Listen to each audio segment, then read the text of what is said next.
Hello, everyone. Thanks for giving me your time for the next hour and 15 minutes or half if you have more questions. What we're going to run through is it's going to be basically a history of what we've done in the last 5 or 6 years or more in hosting our FoxPro-based systems in the Amazon world and pushing those applications to our customers through remote application, and the integration efforts we've put forth to extend the capabilities of our offerings to our customers. I do have spots where I'm going to stop and ask for questions if people have it, but feel free to put those in the sidebars at any time. Just a little about me. I'm not going to spend a lot of time on this, but I've been at Black Mountain Software quite a while. I'm the Chief Technical Officer. I think that's a position that I was given because I literally didn't know what else to do with me, because I end up getting my fingers in lots of different areas of the business.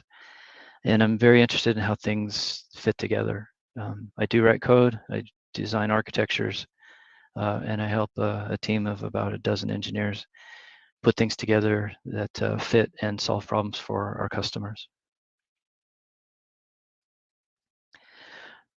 So the agenda for today is going to be about integration, and we will get to integration of development stacks, how we hook things in with Fox as we've done now.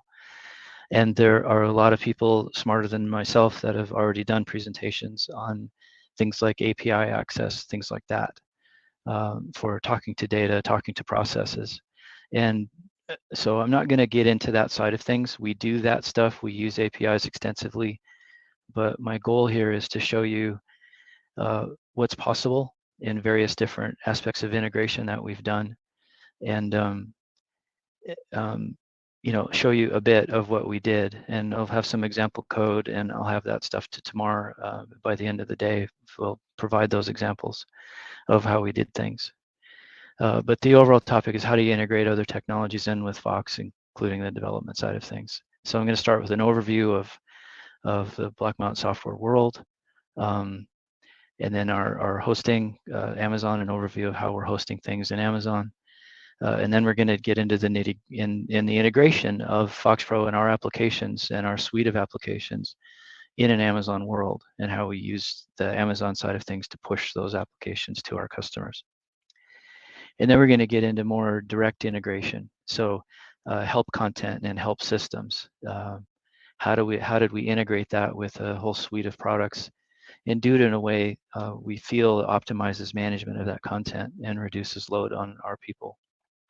Then we're going to go into data integration, different ways to talk to FoxPro data. And again, I know the APIs are one method of doing that, and I'll just show you, I'm going to show you a different route and show you what's possible there, to hopefully present a possibility that maybe you haven't considered before. Then we're going to take that data integration, we're going to show how we're leveraging it for reporting and using various reporting tools, and then data integration and how we're leveraging development with different development tools, but in some cases against FoxPro data itself. So cloud hosting, we started a long time ago. One of our engineers who's hopefully attending right now, Chad Newman, came up with the idea. We had a collection of schools that wanted our software, and they wanted to be able to run our systems, but they didn't want to mess with the hardware and the networking side of things. They just wanted to get to our software. So Chad came up with a remote desktop, built a server. I call it the Harry Potter server. It lived under our stairs for a long time, but that also put us in the hardware business. And that sat for several years and worked pretty well. And what we did was tried to figure out how to scale that, how to make it more widely acceptable, more widely usable. And I was sitting in Gilbert, Arizona at a particular presentation, and I don't remember specifically which presentation it was, but the idea of running FoxPro applications on an Amazon server in what the EC2, which is infrastructure as a service offering of Amazon, came up. And the consensus from a few people in the room was, well, the performance would just never be, adequate. You really couldn't do it. And I remember for the rest of that session, I was not a good student. I spent my time researching. Right then, set up an account with Amazon, created a server, copied some of my applications to it, or Black Mountain Software's applications to it, and we're running them in Amazon before the end of the session. And from what I could tell, the performance was amazing. And so that got me thinking, and we collectively have spent time trying to push that forward. So what we have found over the last 7 or 8 years of using Amazon more extensively is that it is very reliable. So far this year, we're running 10-ish cloud servers that hosts some number of clients on each server, a couple of thousand users simultaneously, business hours for the year. And we've had a total of about 2.5 hours of downtime on individual servers in total over that time. Some of that downtime has happened during non-business hours. But in general, we find Amazon, in pushing our products to our customers in that fashion, to be far more reliable than their own local networks and their own local hardware in the end. The performance is usually stellar. Our applications are talking directly to local DBF tables, where our applications are all standalone kinds of setups with some caveats. It's local applications talking to local data, and it's just very fast. And because there aren't any network shares involved, there are no packet contentions. None of that other stuff is happening in the network world, and we find the data stability to be much higher as well. We do take on the information security side of things. It becomes a heavy burden for us, and so we do try to take that very seriously. And I'll talk just a bit about the things we do there, the disaster recovery side of things as well. If we lose a server, that's on us to get things back to normal and get our customers back in business. But the problems that we've solved for our customers have allowed integration and other kinds of technologies to be brought to bear. That is more difficult to implement in distributed systems with individual installations scattered across the nation, in our case, on individual computers. It's also helped us deal with the change management for our customers and ourselves of their daily experience. And if we make wholesale fundamental changes to things, what kind of loads does that present to us? What kind of loads and expense does that present to our customers in terms of their training and things they have to deal with? So just a little bit about our situation. We have a little over 600 clients. We're in at least 28 states. We have 20-something what I would call base applications, the 20 different managed sets of codes, completely separate products. Mixed into those 20 based applications are 30-something modules that can be add-ons to some mix of those base applications. As of just a couple of days ago, we had 6,671 individually installed applications, which doesn't include the modules. Those are the base part.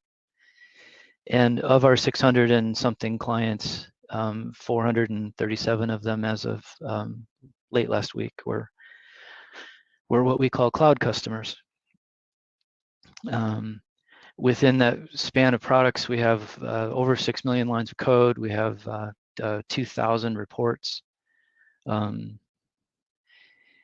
2,000 reports. And those arrows that you see in the diagram, those represent applications that are talking directly to each other's data. And that's the way that the architectures were set up in the beginning. It was the simplest and cleanest way to build applications at that point. It works very well.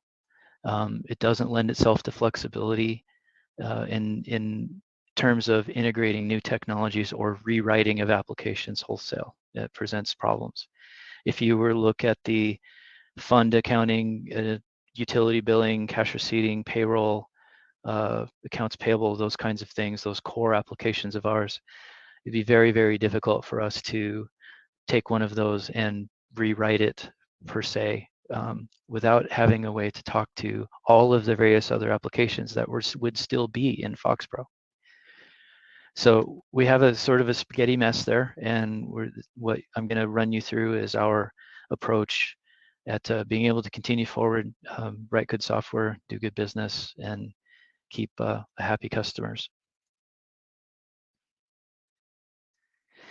And that's a little bit about Black Mountain right now. We do have happy customers. We do have a couple of people that do marketing, but we don't generally do cold call kind of marketing.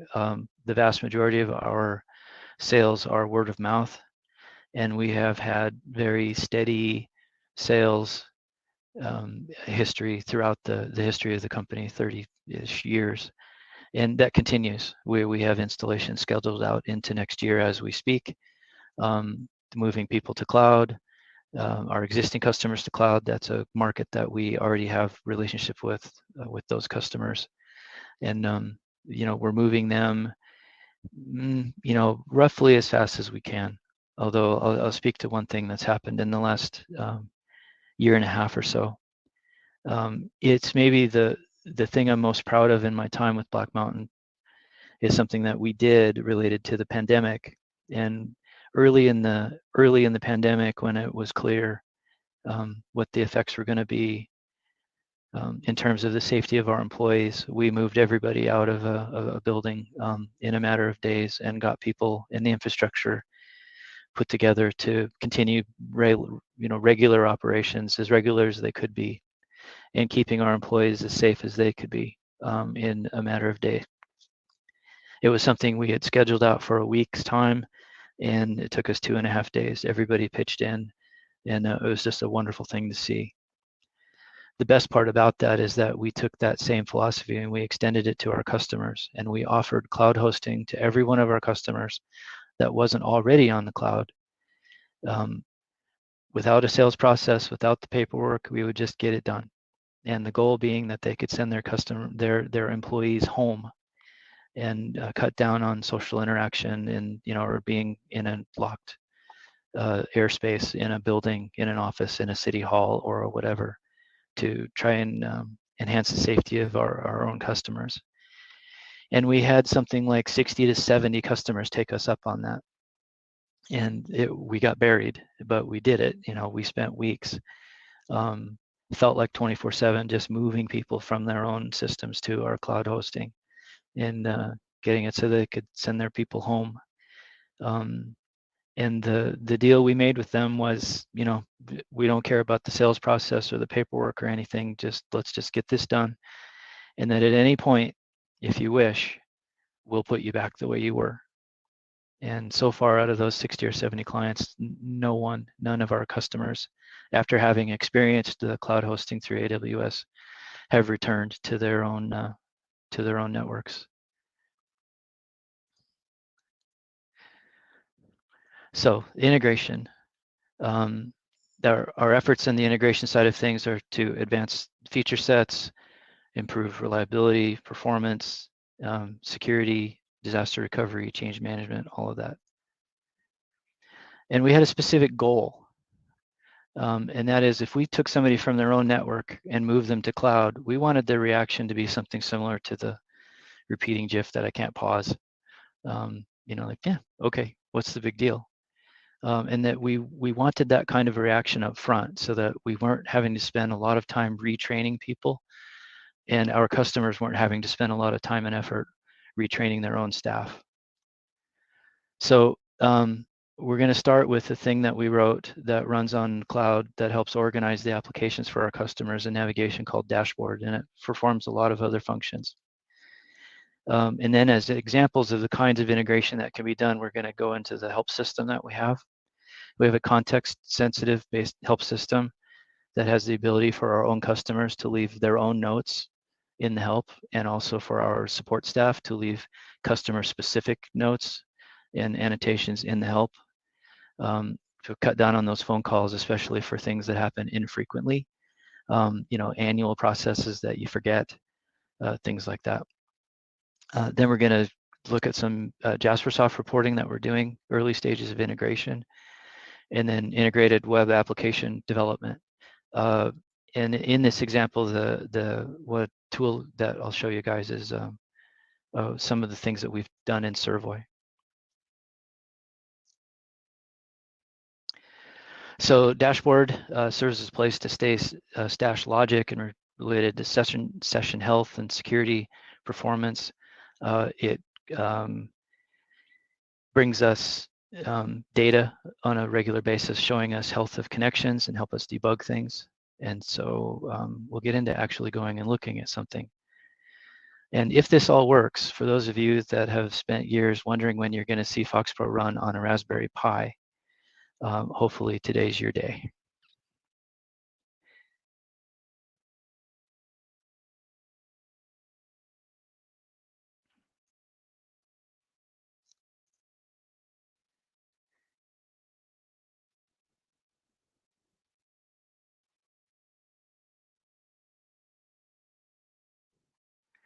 And my VNC session is gone. So let me see if I can get that back.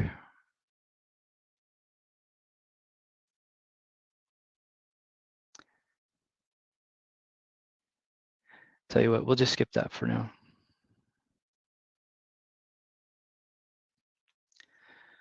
So we'll show you dashboard this way. And in terms of integration, I just want to touch on this a bit. With the cloud also, what you're seeing here is an application that's been written internally, and it's for our support staff and our engineers to use. And what it allows us to do is work with customer data sets. And if a customer calls us up with a specific problem that they're having, we're having trouble reproducing, with a few clicks and the customer's permission, we can have our own sets of data of that customer data set up in its own environment. It takes 2 minutes for the system to put it all together, and you can click on applications and run things.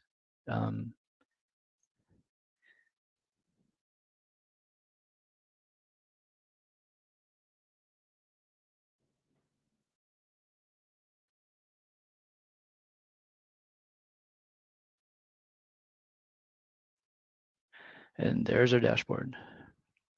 So this is actually running on a system probably in Oregon. We have a cluster of servers in Oregon. We have a cluster of servers in Virginia. And every night, the servers in Oregon make complete copies of themselves that are saved locally, called snapshots. And then those snapshots are copied to the East Coast. So we have a copy in Oregon, and we have a complete copy of each server also replicated to the East Coast. The East Coast servers do the very same thing, but in reverse. And that's part of our disaster recovery plan. So if Oregon were to break off and sink into the Pacific Ocean, in a matter of hours, we'd be able to wake up all the servers in Virginia at the computing center there, and our customers would be able to reconnect and do what they need to do. So here's our dashboard. Again, this is running somewhere else, not on my local desktop. It looks like it's running on our local desktop. The same is true of all the applications you'll see that are our product-based applications, FoxPro-based. They appear to be running locally.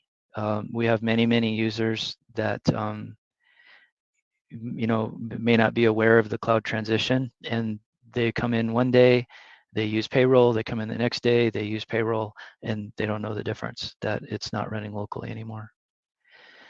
Dash does quite a few things.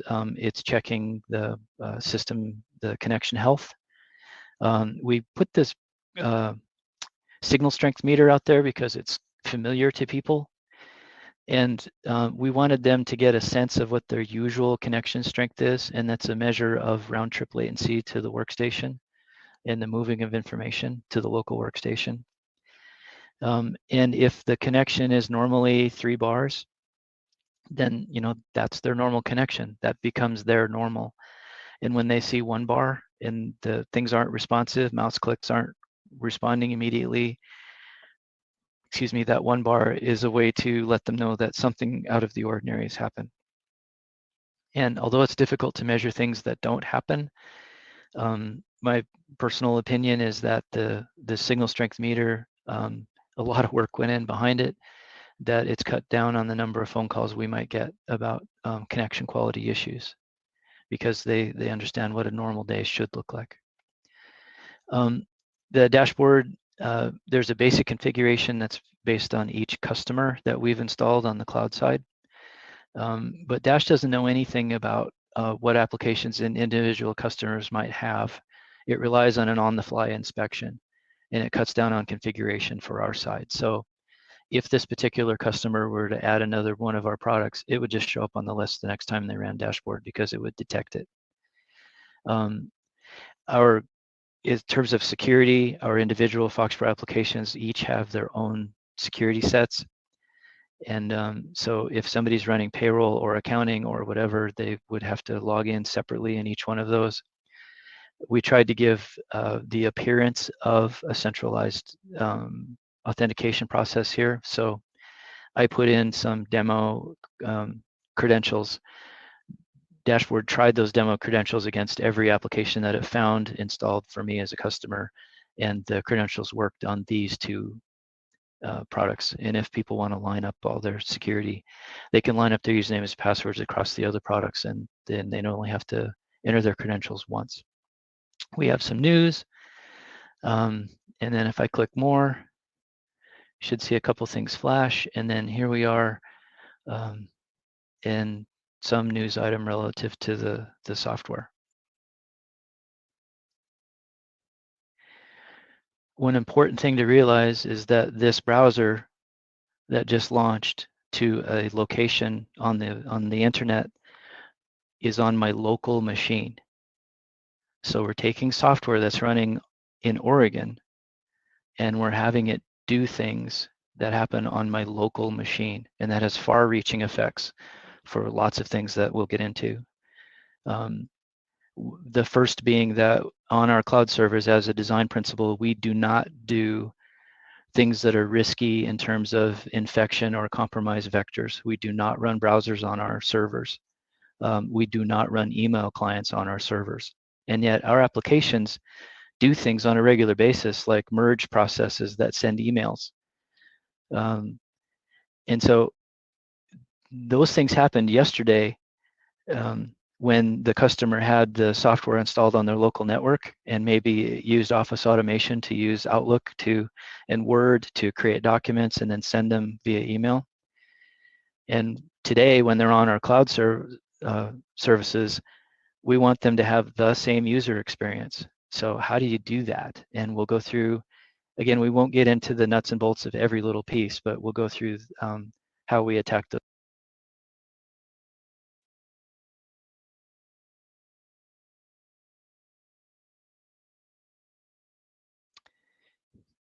And my headset just reset. Hopefully you can still hear me. Yes, you're fine. Okay, thank you, Tamar. Okay, so clicked accounting. This is a big, nasty application. The thing wakes up and initializes itself in 3.5 seconds with a ton of data behind it in our cloud world. And if this was running on a local network, we'd be really happy with something, 3 or 4 or 5 times longer. So this is accounting running in Fox, running somewhere else. And we'll take a look at a claim that somebody might enter. And here I'm going to hit the help key. And there'll be some flashing. And now we're looking at help for that particular page, entering claims. And I happen to be here on the notes field. And again, that's accounting running in Oregon on an Amazon server.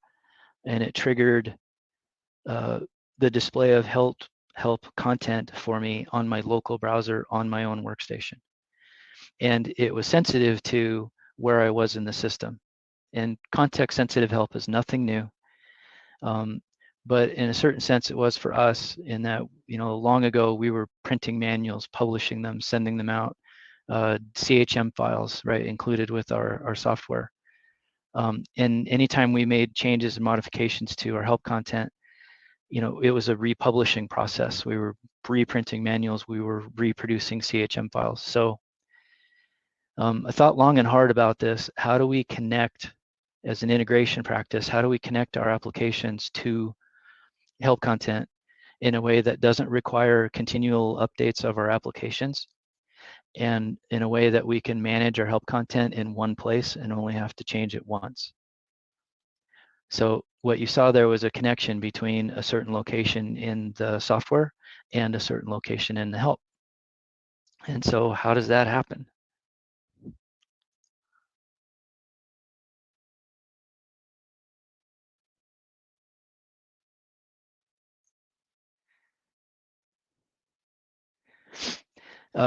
And we'll get into that in just a minute. A slide I forgot about was, this is an example of the data provided to us by Dashboard. And it's a bit sanitized. This is from one of our customers that's running on our cloud services. And each of these bars over here on the upper right shows it's an arbitrary measurement of a round trip time of doing a directory listing from the cloud server looking at the local workstation. And it points out things for us on a regular basis. In this particular case, you can see that the customers have a section of their network, or maybe they're using a different provider that is significantly slower than other parts. And we provide this kind of information to local IT on a regular basis, and it helps them. Normally, this display would be showing individual names of workstations. And when you hand this stuff to the IT, they say, oh, well, all of these workstations happen to be behind a certain switch, or they're in another building and there's a something link, there's something explanatory. Or if there isn't, it gives them useful clues to make changes in their internet connections. Scrunched together, really unusable at this moment. On the left side is a performance graph of overall an average of every workstation lumped together. And we can expand that out over time. And if IT reports to us that they've made configuration changes, we can see the effect, whether it made things better or made things worse, or that there's no effect. The other thing you deal with when you're doing cloud-based hosting of FoxPro apps is disconnections. And so we chart those. And there are disconnections that happen that are organic and not a problem. But if you look at the bottom graph, you'll see this big spike where almost 20-something workstations all happen to disconnect at the same time. And that's helpful when we get those phone calls from that particular customer or any of our customers, and we can show IT this graph and say, look, they all disconnected. So, you know, it's not something on our server side, something on your internet connection. You know, your connection bounced for more than 2 minutes or whatever our disconnect timeout is. But anyway, this is the kind of an example of the kind of information we collect, and Dashboard helps us with that. So back to connecting help content in FoxPro to a specific application. And the idea behind that is that dawned on me is it's two matching sets of coordinates. And so URLs are a coordinate for the web, and that was sort of obvious of how you land in a particular location in a specific set of help content that you want to show. The coordinate side on the FoxPro part was a bit more tricky, but actually turned out to be very simple. So we'll look at how those coordinates are used.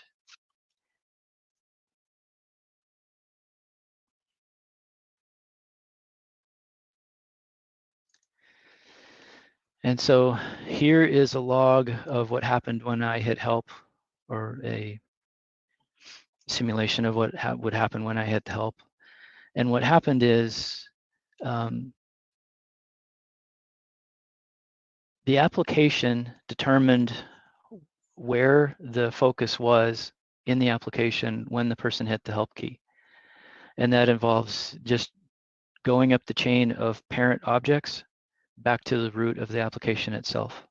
if that makes sense. It dawned on me one day that if I chase that chain from the point of focus, the actual control on the form that has focus, and chase the parent object names up through the root, that I could treat that as a coordinate. And I hope that makes sense to everybody. So then the problem devolves into a matching process where we have a database of application coordinates, and we have a matching set of records for help content location. And so what happens then is the application that does the launching of the help system takes the application coordinate, it makes an API call to an API that we have. And again, I won't go into the API side of things. It's been covered by people far more eloquent and thoughtful about the API side of things than myself. But we hit an API, and I expose the things that get sent to make it a little more readable. And we get an answer back, and the response is a URL. And so then we do a little bit of translation to make the URL more friendly. We add a token that's necessary to keep track of the customer-specific help that might go along with that help content. And then we display the help to the user. Now, this is where things can get tricky, in that we have customers that run our software in 3 different environments. One is a regular network, local network install. And in that case, what we want to do once we've collected the URL of the help content is just display that URL address at the local workstation. And we can do that by launching the URLs from the command line for the customer. In the case of an RDP session, a remote desktop protocol session, again, we're not sending the whole desktop, we're just sending the application, but it's still an RDP protocol. We have to get that URL from the server that the software is running on, be that in Virginia or Oregon. We have to get that URL to the workstation, and then somehow get that workstation to launch a browser locally and show the help content, because again, we do not run browsers on our servers. And that's an example of what you see here. Show help, this is a terminal services session that the help was run in, and show local help on the local workstation is true. So we're going to do that. So we're going to launch on local workstation, and here's the URL that was used. Once that's done, then this process halts. Now that process is done, you saw some flashing when I hit help. That process is done with a separate executable. And I packaged the help display logic in that separate executable to keep it out of the applications, so that if we had to chase something in browser world or internet world or security world, we didn't have to mess with our applications and cause updates. So, how do you trigger this process? You trigger the process by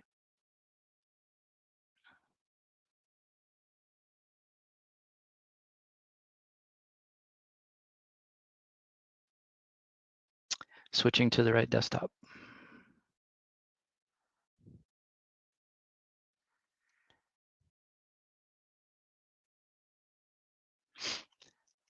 All right, so here's a PRG, and these PRGs that I'm showing are part of the sample code that tomorrow will receive today. But this is a show online help, and it's something you include with your project, whatever that might be, and you do an on-key label of F1 to show online help, and then with a parameter of the application name. We defined some calls for Win32 kernel call to launch an executable. I found that it's easier to use this winexec function when you're dealing with command line kinds of things that need parameters. And then we have a serial number. Each of our applications has a specific serial number as it's installed, and we use that as a key to connect customer specific help to that customer's help content. And then here we have a loop where we check to see if coordinates were passed in. Most of the time they won't be. That's the point of this program, is to determine where was the user when they hit the help key, and come up with a coordinate for the application that they were in. So we grab the underscore screen and the active form and the active control and the name of that. And if we get something, we set up a few reference variables that track where we're at, and then we loop through those objects through the parents, and we just keep going back through the parents, back through the parent, until we hit the end. And when we're done with that, we've put together a coordinate. And that is used as the starting point of looking up within the help system. And, hey, do you have help for this specific spot? We put the coordinate in the clipboard if you are a certain kind of user, a support user. And I'll show you why that's important. And then we run the external help launching process that I described before with the application name, the object location, and a specific serial number. And then we run it. So it's a way to do out of process processes, multi-threaded, sort of the cheap version of that, by running separate executables. So this little chunk of code got added to each of our products and each of our modules where it was appropriate. And from that point on, we haven't had to touch this. We haven't had to update the help logic on our applications since that time. Because the launching process is its own logic. And I'll show you how that fits together.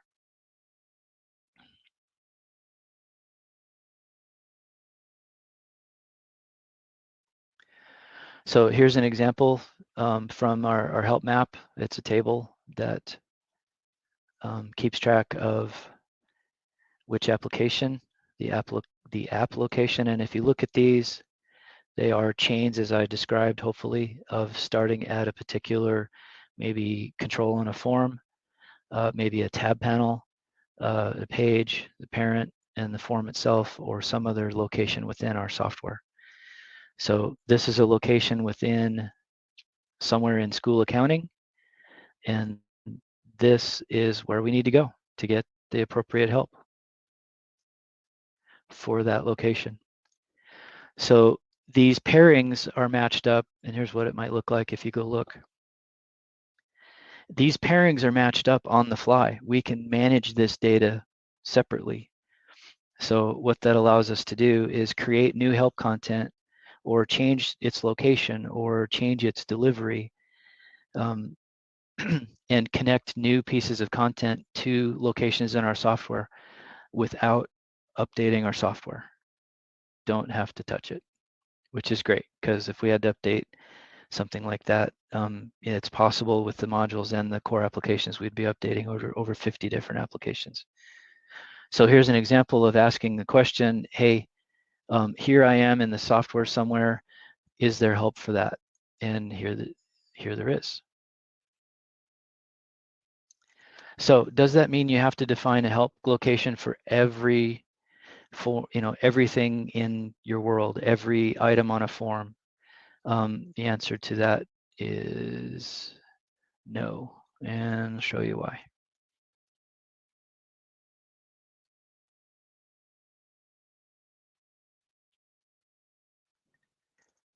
Again, back to this log. So the API that we ask our API that has access to the matched pairing data this question: do you have help for this? And what the API does is internally is it looks for help for that. If it can't find it, it cuts this piece off and it tries again. Hey, do you have help for this page? So maybe we don't have help for the notes field on a particular form, but we do have help for that form. It's going to find it here, or it's going to do this lookup and find help there. Or if there just isn't any help to be found anywhere, we have a default entry that we make in our pairings of the application itself, and people end up at the welcome screen for the accounting help. So again, I tried to make it as flexible as I could, where if you create help content for a particular location, it can be at any level, at the application level, at a form level, at a navigation level, at a tab level, or a subform, or a grid, or a cell within a grid. It doesn't really matter. And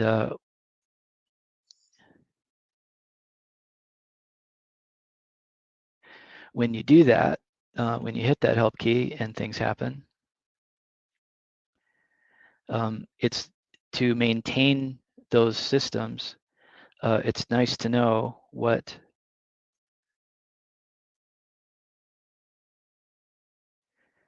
that location is. So because I'm logged in as a support person, because I hit the help key, it took the application location and stuffed it into the copy and paste buffer for me. So now I have a very easy way to now go to my API data management and create my entry for that particular field and hook it up to a particular URL that gets displayed.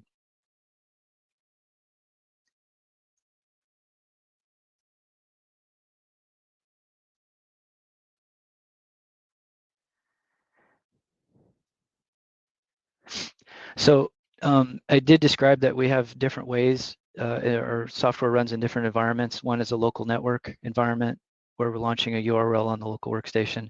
We have an RDP environment where we're still trying to run the URL on the local workstation, even though the software is running somewhere else. And then we have a third environment, which I attempted to show earlier, but something vanished in terms of showing you the FoxPro running in a browser. And internally, we refer to that as an HTML5 environment. We have a way to log in as in a browser and have FoxPro run in the browser setting, and that gets used for certain applications. And it works pretty much everywhere. There are some limitations involved, but our customers that are using Apple products or other things that aren't Windows-based, they're still able to get to certain things like time cards, for payroll or requisitions, things like that. A lot of schools use. So I'm going to next go through how you make things happen on local workstations when the software is not running there. And given that that's what we're going to do next, does anybody have any questions over what I've covered so far? We have 2 questions so far. Sure. Both are from Tom Nauf. Actually, we have 2 that Chad didn't answer in the chat. Okay. A lot of them. Yeah. One is, can you choose where data is hosted? That is, what country it's hosted in. Yeah, certainly you can. The Amazon's got computing centers all over the world. I may not understand the question correctly, but if your customers are in Asia and you need the software hosted there due to regulatory requirements or something like that, you can certainly do everything I'm discussing here in an Asian computing center. We found that the primary driver of the user's experience overall, and it very much meshes with the presentation I saw at FoxFest years ago from a gentleman who did software for taxis in New York. I can't remember his name at the moment, but Bobby. So and I found this to be true. He said the number one driver of customer annoyance with a particular application is just basic responsiveness. When I touch something, when I click on something, is there an immediate response? And Tom, this is partially going to your question, believe it or not. We have servers on the East Coast and the West Coast because it's part of our disaster recovery plan. But before we put customers on those servers, we use a dashboard session because it gives us a bunch of metrics about the quality of the connection and the responsiveness of the connection. And we test to the East Coast and the West Coast. And we do it regardless of whether this person is, the customer might be on the West Coast, but that doesn't necessarily translate into internet geography. Maybe they're getting better responses to an East Coast server. And so we do that testing and we place customers in respective internet geographic locations so that they have the best responses. Tom just clarified in the chat that German Sure. law requires data to stay in Germany, so that's his issue. Sure.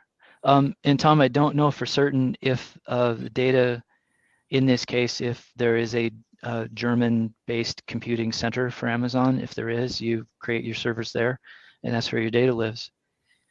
If you're doing things like we are doing, our Fox applications are old school applications. They operate against DBFs locally, local file sharing access.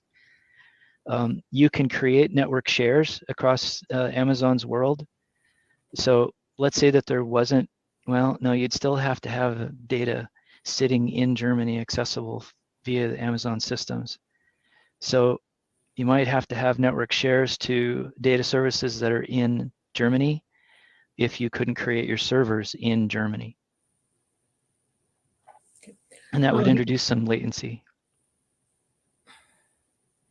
Okay. He also asked, when you were talking just a few minutes ago, why not use help context ID? Good thought. Not sure. I'm not familiar with help context ID. Is that something that you'd add to each individual form element? It's a property that I think all the base classes have. Okay. Tom, it may be something we overlooked, but I tried to pick something that meant that our developers didn't have to do anything, nor did our support people or the users. That just because there was an object on a form, you had enough to derive a coordinate. If help context ID gives you that same capability without having to take action on the development side, you certainly could use that in the same architecture as I'm describing. And while you were answering these questions, got a question from Phil Sherwood. What limitations have you found with the HTML5 connections? They mostly revolve around things where you're trying to talk to the local workstation to do any sorts of file import or export operations, and the printing is very limited. Okay, and that's all we have right now. Okay, thanks. Yeah, I'll have to keep moving here. So how do we make things happen on the workstations? We've got 3 different environments that we deal with: local, RDP, and HTML5. We needed to be able to detect those situations and take different actions to make things happen on workstations. So again, these code samples are available in the files that I'll be providing, but we'll go take a look at a couple here.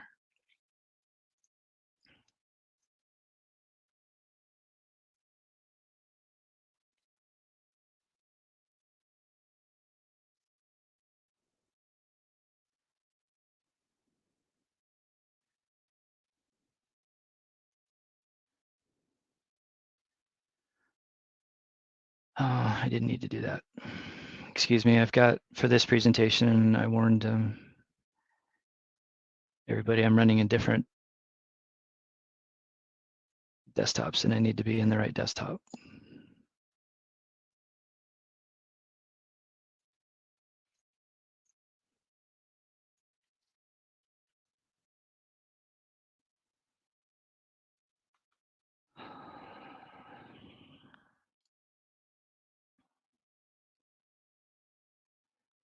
And that's not the right desktop either. This is it. We'll just do this in Notepad so I don't trip on myself.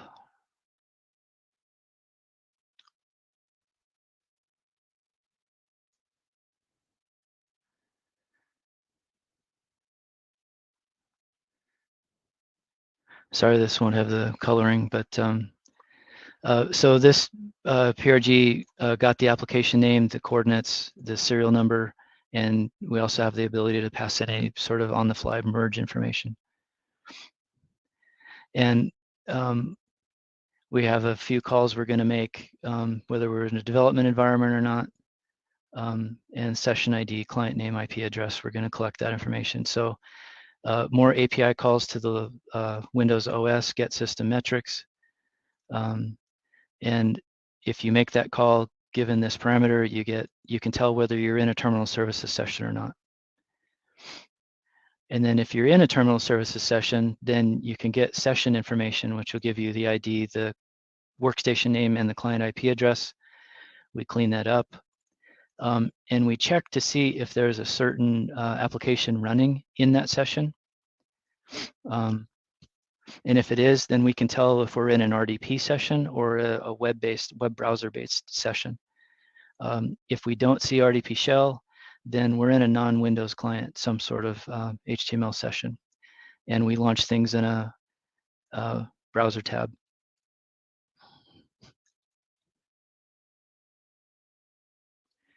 We set up coordinates, and we do an online help form.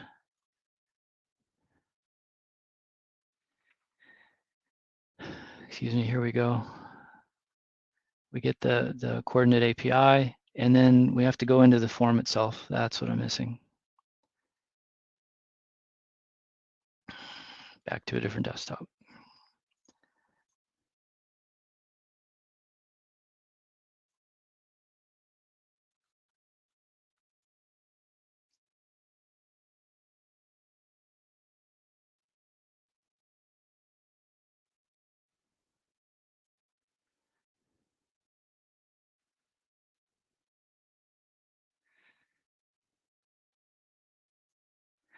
So in the form that flashed up and then closed itself, basically, we have the form grab the coordinates. We have it go to domain to grab the API, get the coordinates back.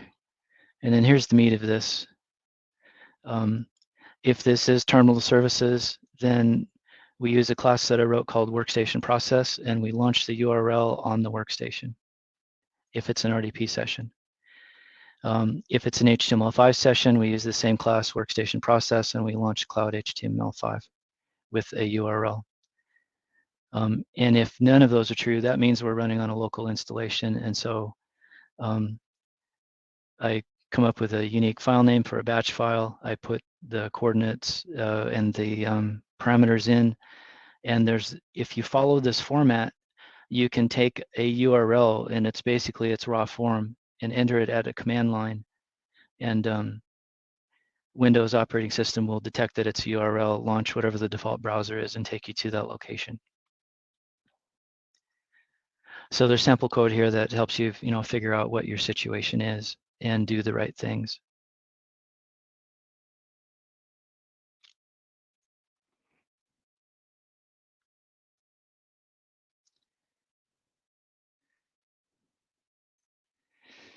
And the Cloud Workstation process class.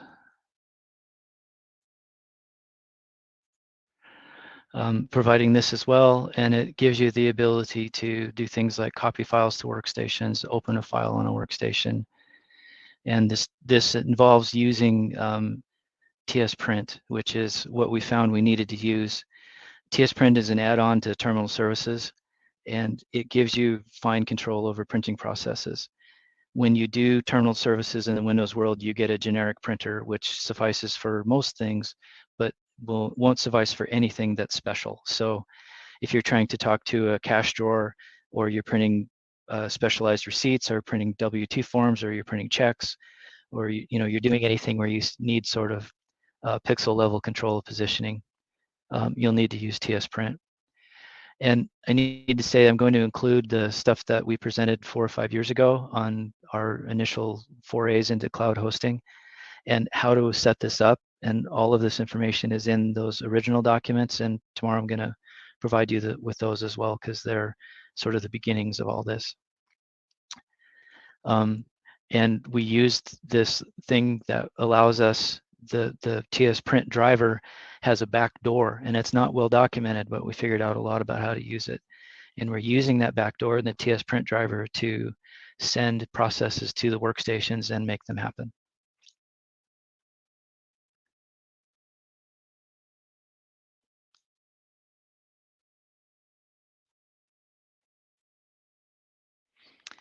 So making things happen on the workstation is a dependency on TS print. There are other ways to do that, but you still have to essentially have something running on the person's workstation. It allows us to make things happen down there so they don't have to happen on servers, risky things. Again, I mentioned Office merge processes running Word. And I mentioned too where we're doing merges. So we also found that you can push batch files and execute them. You can push basically any kind of file you want, but you can push batch files and execute them. We found you can also push PowerShell scripts and execute them. So Stacy and Chad have both worked hard on merge processes that used to happen mostly internally in the software, but now from the cloud standpoint, they push the Excel sheet to the workstation that provides the merge data.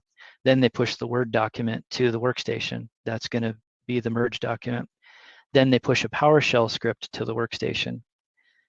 And they execute it. And the PowerShell script does the Office automation processes for taking the Word document, connecting it to the Excel data, generating the merge documents, waking up Outlook, pushing the right buttons, and sending documents as emails. And it's the same experience the customer has with the local network install, but it's something we can do to make their experience very much the same in the cloud world. And it keeps things that are dangerous off of our servers.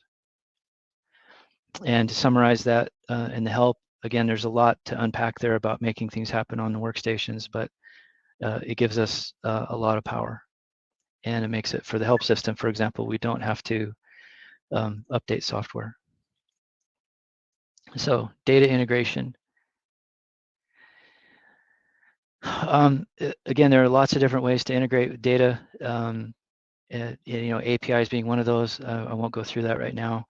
But years ago, when I was playing with Servoy, they packaged in Servoy a set of JDBC drivers, analogous to ODBC, that would talk to FoxPro. And I've spent quite a bit of time messing with them and figuring out what their capabilities and limitations are. And so what we're going to show you here is a little bit of data access architecture where we have customers with individually installed discrete sets of data running on different cloud servers. But how do you have like one, in this case, maybe your reporting server, connect to different data sets on the fly and run reports? And so what I'm going to show you is an architecture that does that. We'll start with Summit View, and we'll see if this link works. And I'll have to drag this over.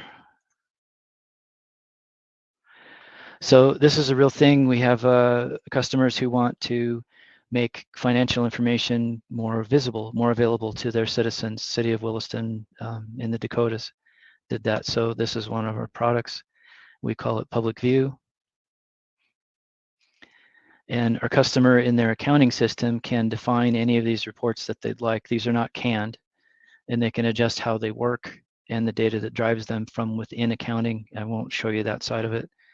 But this is a web page that's being hosted by one of our servers in the Amazon world. And when I click on this enterprise fund budget to account actual revenues, we're going to see some bar graphs, hopefully.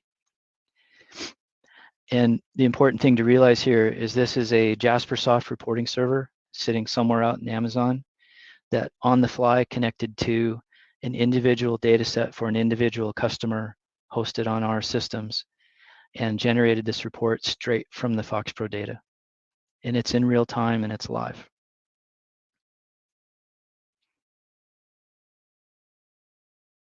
And these drill downs are happening in real time and live. This isn't cached information.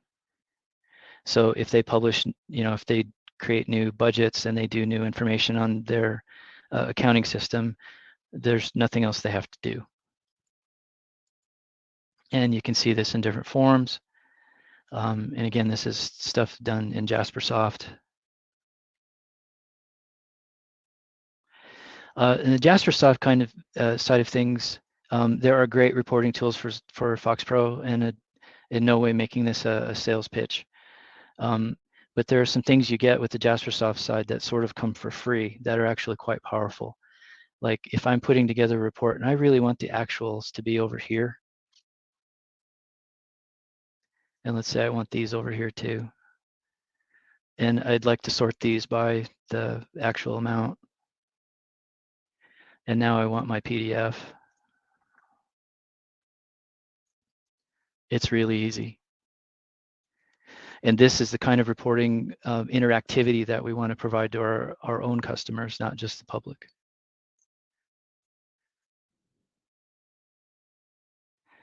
So how do we do that?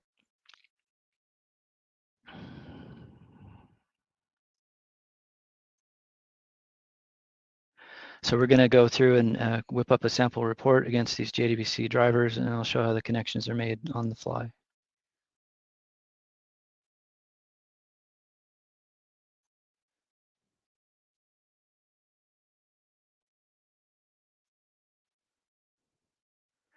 And we'll just grab some form, and we'll do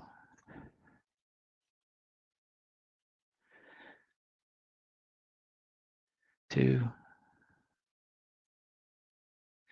And with those JDBC drivers, again, I'm able to connect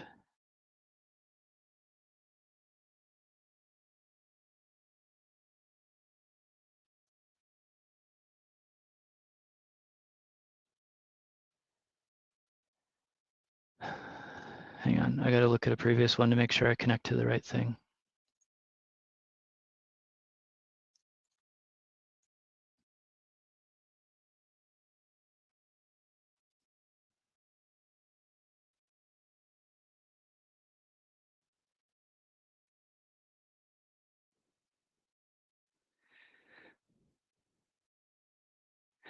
App server demo. Okay, so we're going to do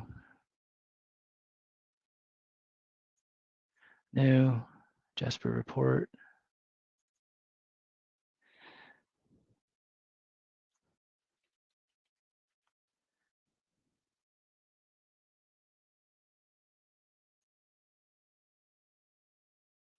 App server demo.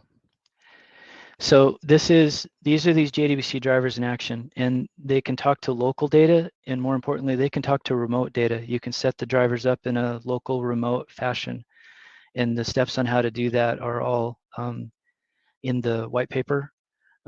So you can have it just like ODBC talking to a remote SQL server. It's the same kind of operation.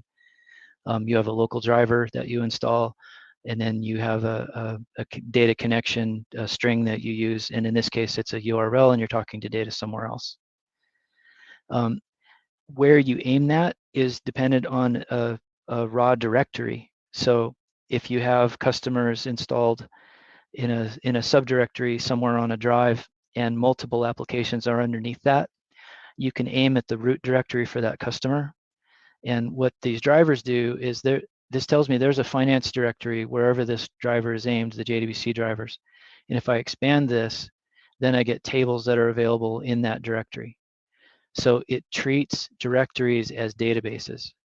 And it's simple, it's understandable, and it's quite powerful.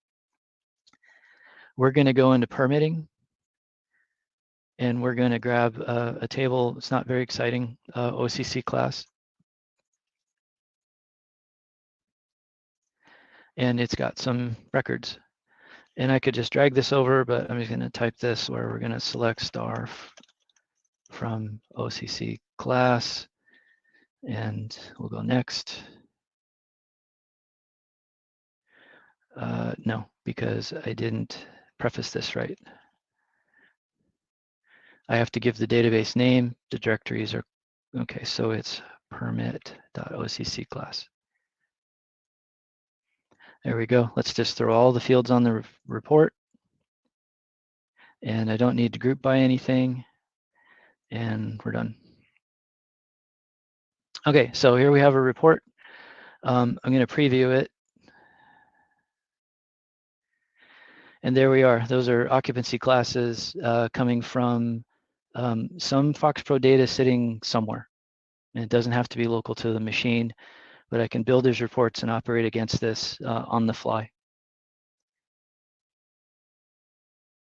So on the Jaspersoft server side of things, how this works is How do you have one server connect to all of these, hundreds, in our cases, thousands of separate data sets and run reports appropriately? So we have, when the reports are running, and I'm going to skip ahead due to time constraints here. When those reports are running, we make a request. We have a page that hosts the report. We make a request to the Jaspersoft server, and we get a token. And the token is based on some information that I will show as I skip ahead here.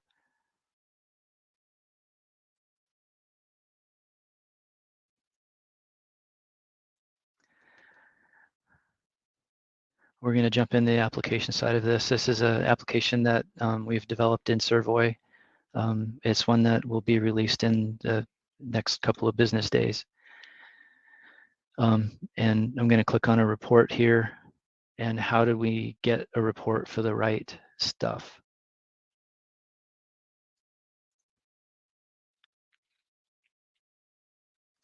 We have a report integration page.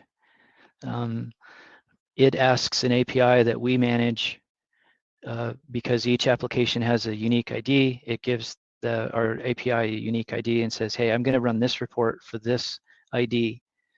The API digs through internally. It identifies which customer that is. It figures out which cloud server they're on. It then hits the Jaspersoft server for an authentication token with the location information, and we get back a token that we can use to authenticate against the server. That same process on the Jaspersoft server side creates a user with an attribute associated, and the attribute is a JDBC path. And we use that JDBC path when we run the report, and we automatically get connected up to the right information, and we run the report against that. So this is a Jaspersoft report running against data on the fly, connected to one of our customer data sets. And how does all that happen?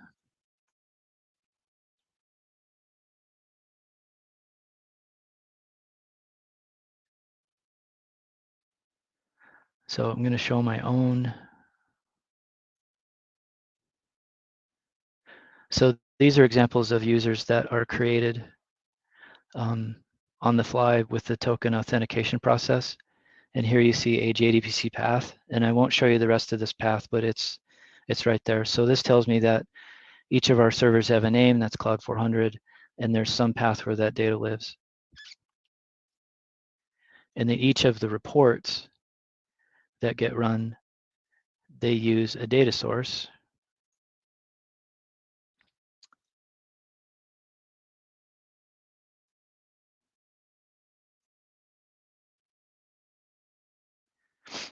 And the URL for the data source looks like this: JDBC, DBF, and an attribute, and then a bunch of parameters that specify certain kinds of behaviors for the JDBC drivers.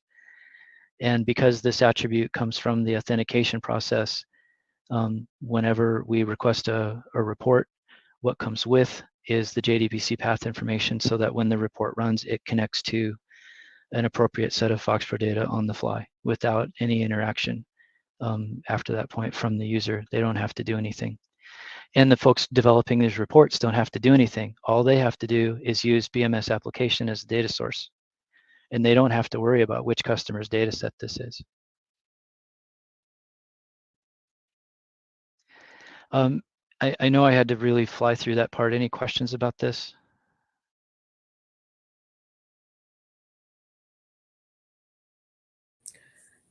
We had, can you mention the AWS products involved?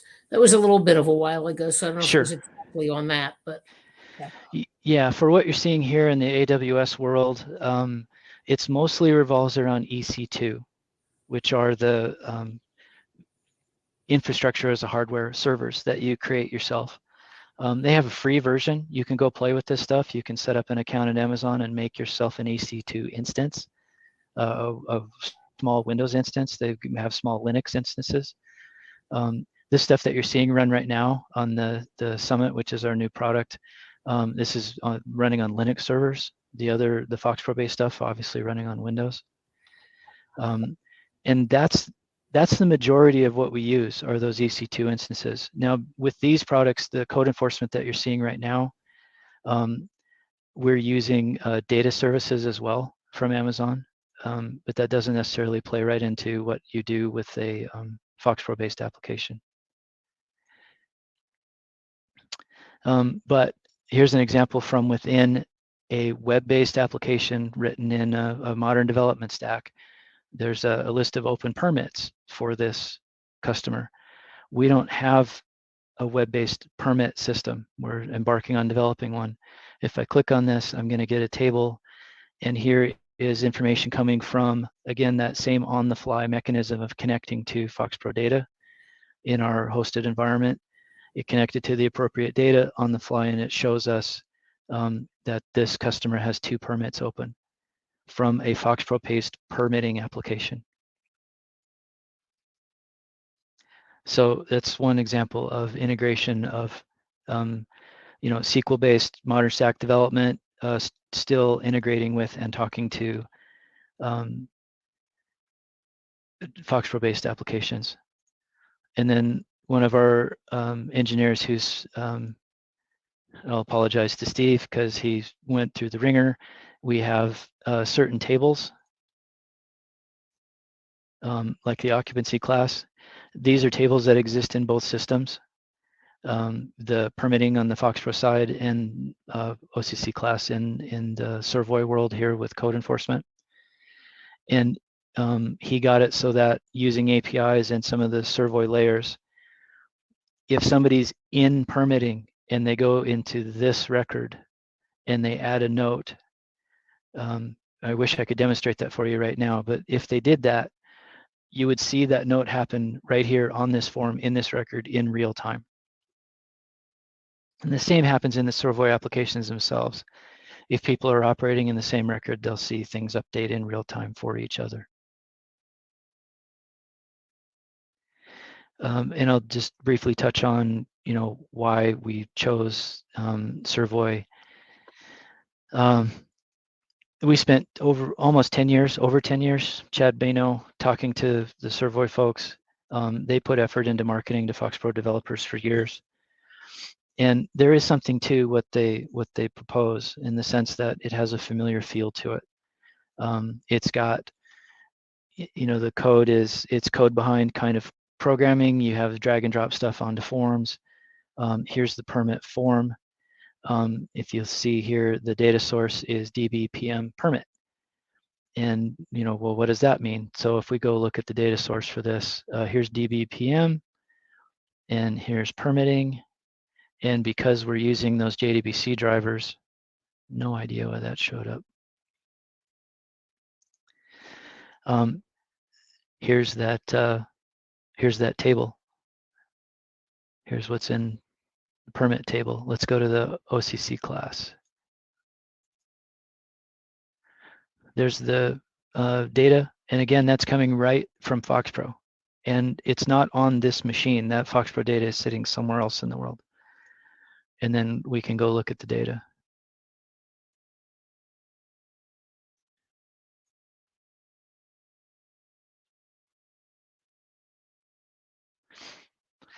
And it makes it, much easier. It's a much more familiar setting where you have what feels like local access to the FoxPro data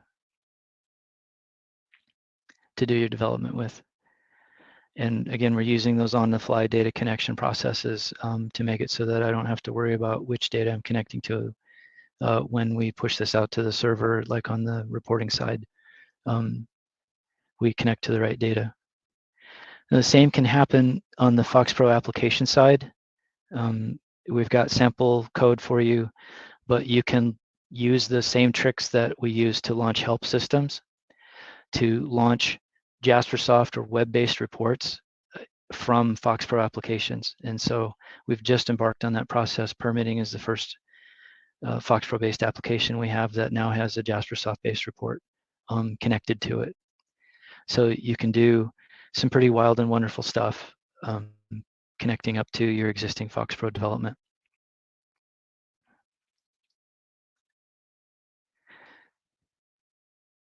And I've essentially completely lost track of where I am here. So let's see. So we did that and launch permanent report sample. So we'll take a quick look at that.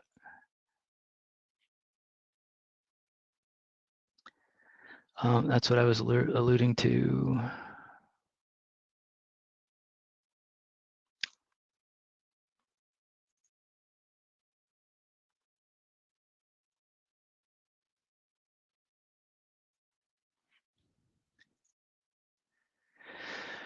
So this is a PRG that you'd add to your project. And in this case, I provided Chad with some all of the possible parameters that this report might want. And then here's a sample of what you'd have to do. It won't show me the uncomment. So if I were to uncomment these lines, we'd set up some parameters in an array, and they would be in the order that you see listed here in the documentation for that particular report. It's just an example, but you'd use this same launch report code, do show web report with the name of the report and the array and a unique ID for that application, which is again the keys to the kingdom for connecting to the appropriate data set. So we'll take a look at show web report.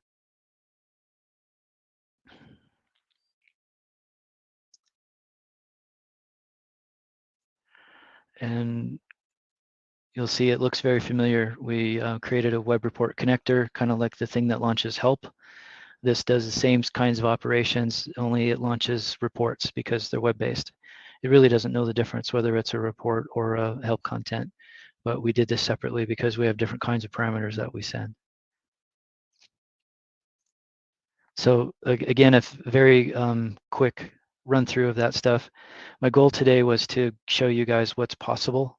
And we weren't going to have time to get into the nitty gritty of things, but the diagram of how things connect up, web service, somebody asks for a report. We get a UID from our API that keeps track of where things live. It comes back with a location, and a tokenized authentication happens with that location baked in.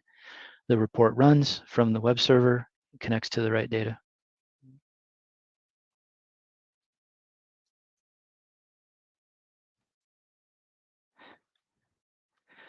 So to finish up, to reiterate, I just wanted to show you what some of the possibilities were about leveraging, other things in a FoxPro world, and play with those JDBC drivers.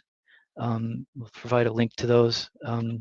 It's also linked in the white papers where you can find them. You can download them for free and play with them, see what you think, and then how to configure those for local and remote data access is also included. Are they really suitable for wide production level environment? To me, that's still a somewhat unanswered question. There are some warts, but so far so good. The performance is actually pretty stellar from them. In terms of doing selects, we have tables that are 1.5 million records, and we can do, if it's a fairly simple select statement with several conditions, things happen in tenths of a second. It's very similar performance to FoxPro itself. If you're doing subdomain joins and in statements and things like that, it slows down significantly, but it still functions. The last thing I wanted to mention, running over time just a little bit here, condolences. I know we started out the conference in memorial of some folks that aren't here. In my little burg in Western Montana, the pandemic is far from over. We're being absolutely crushed. Our local hospitals are full. Our regional hospitals are full. I am a responder who helps out with that. Our transfer times from here to wherever we can get to definitive care have gone from 2-hour round trips to 10 and 12-hour round trips, trying to get patients to places where they can get care. And it's been a long road, and we're tired. But I just wanted to say to those, my condolences to those who've been affected, and to those who've taken steps to protect themselves, and by extension, their families and communities. You have my heartfelt thanks. And with that, happy to take any questions. So we're going to ask that people come meet you in the session room. That's the Q&A for this Okay. session for any further questions. All right. Thank you, everyone, very much. I'll see you there if you have anything.